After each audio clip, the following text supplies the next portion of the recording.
vast lahti. Ma arvan, et on seda. Mulle küll tundub, et on.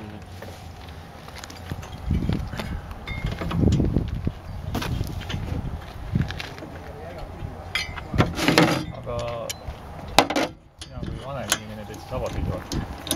Ma panen lihtsalt tööriidesse.